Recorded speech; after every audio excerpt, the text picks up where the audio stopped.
आज की कहानी शिक्षक समाज हरियाणा से ली गई है। बहुत पुरानी बात है। उन दिनों आज की तरह स्कूल नहीं होते थे। गुरुकुल शिक्षा प्रणाली थी और छात्र गुरुकुल में ही रहकर पढ़ते थे।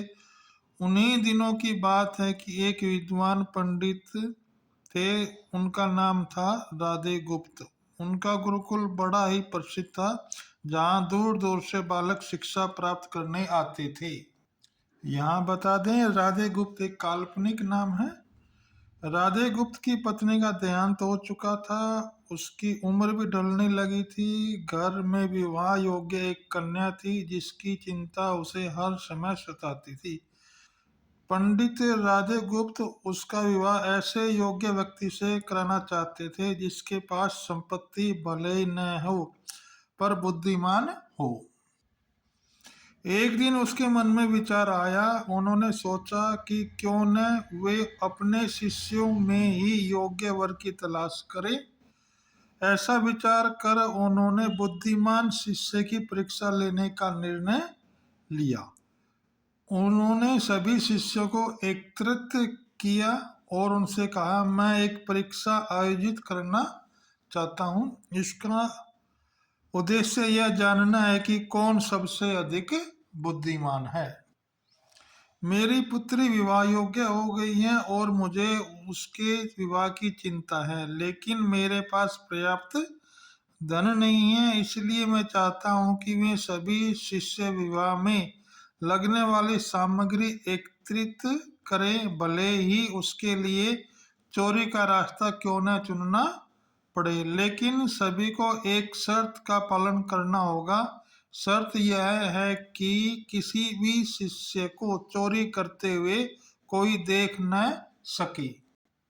अगले दिन से सभी शिष्य अपने अपने काम में जुट गए। हर दिन कोई न कोई शिष्य अलग अलग तरह की वस्तुएं चुरा कर ला रहा था और गुरुजी को दे रहा था। राधे गुप्त उन वस्तुओं को सुरक्षित स्थान पर रखते जा रहे थे, क्योंकि परीक्षा के बाद उन्हें सभी वस्तुएं उनके मालिक को वापस करनी थी। परीक्षा से वे यह जानना चाहते थे कि कौन सा शिष्य उनकी बेटी से विवाह करने योग्य है। सभी शिष्य अपने अपने दिमाग से कार्य कर रहे थे, लेकिन उनमें से एक छात्र रामास्वामी, काल्पनिक नाम है, जो गुरुकुल का सबसे होनहार छात्र था, चुपचाप एक वृक्ष के नीचे बैठा कुछ सोच रहा था। उसे सोच में बैठा देख राधे गुप्त ने कारण पूछा। राधा स्वामी ने बताया, आपने परीक्षा की शर्त के रूप में कहा कि कोई की चोरी करते समय कोई देख न सके, लेकिन जब हम चोरी करते हैं तब हमारी अंतरात्मा तो सब देखती है। हम खुद से उसे छिपा नहीं सकते। इसका अर्थ यह हुआ न कि चोरी करना व्यर्थ है। उसकी बात सुनकर राधे गुप्त का चेहरा प्रसन्नता से खिल उठा। उन्होंने उसी समय सभी शिष्यों को एकत्रित किया और उनसे पूछा, आप सबने चोरी की, क्या किसी ने देखा? सभी ने इनकार में सिर हिला दिया।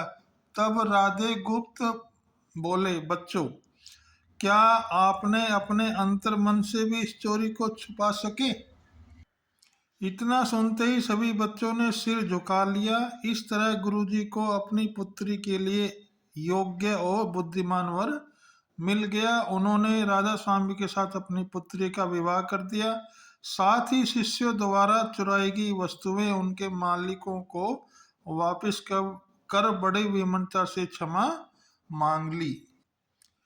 इस प्रसंग से यह शिक्षा मिलती है कि कोई भी कार्य अंतर मन से छिपा नहीं रहता और अंतर मन ही व्यक्ति को सही रास्ता दिखाता है। इसलिए मनुष्य को कोई भी कार्य करते समय अपने मन को जरूर टटोलना चाहिए, क्योंकि मन सत्य का ही साथ देता है। Thank you for watching this video.